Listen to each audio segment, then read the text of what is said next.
श्री सद्गुरु महाराज की जय। साधक को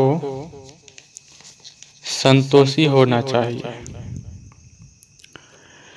कबीर साहब जाति कर्म करके अपना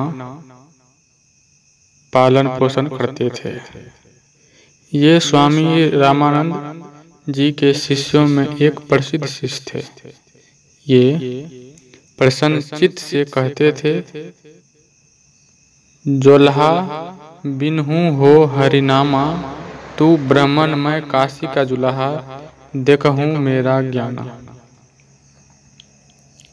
ये ताना बाना करते थे तथा थोड़े में संतुष्ट रहते थे। कपड़े बेचने के लिए जाते तो एक ही दाम कहते थे, दोहराते नहीं थे।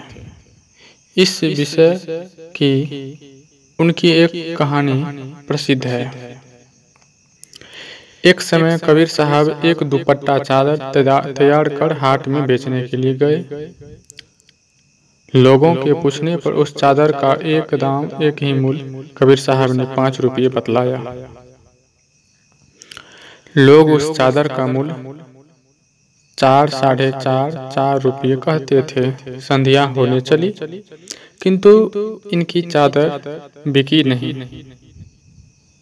अंत में ये अपनी चादर उठाकर घर की ओर चलते बने। रास्ते में एक परिचित आदमी से भेंट हो गई। उन्होंने पूछा, कबीर जी हाट से लौट गए, क्या चादर बिकी नहीं?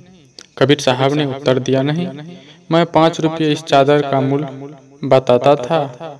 लोग 4.5 रुपये बताते थे। उस आदमी ने कहा कि आप यह चादर मुझे दे दें, मैं बिक्री करके आपको 5 रुपये दे दूंगा और इनसे विशेष जो बचेगा मैं ले लूंगा।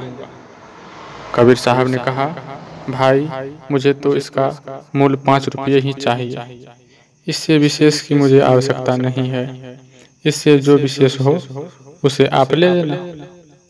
यह कहकर कबीर साहब ने वह चादर उस आदमी को दे दी।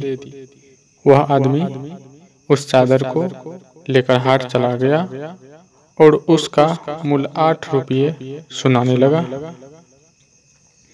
किसी ने आकर 7 रुपये में उस चादर को खरीद लिया।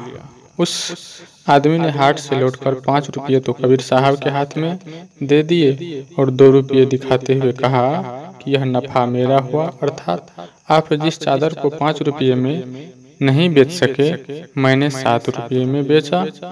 इस पर कबीर साहब का यह शब्द प्रसिद्ध है,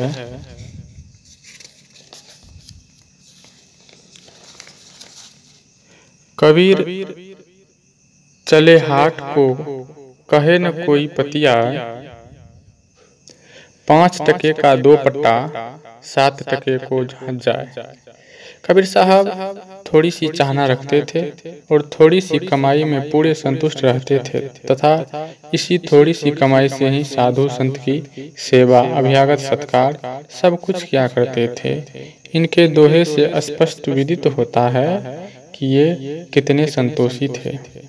साहब इतना दीजिए जामे कुटुंब समाए, मैं भी भूखा ना रहूं, साधु न भूखा जाए। इसलिए साधक को कम इच्छा रखनी चाहिए। जो विशेष इच्छाएं रखते हैं वे एकांत चित्त होकर भजन नहीं कर सकते, इसलिए संतोषी बनना चाहिए। श्री सद्गुरु महाराज की जय।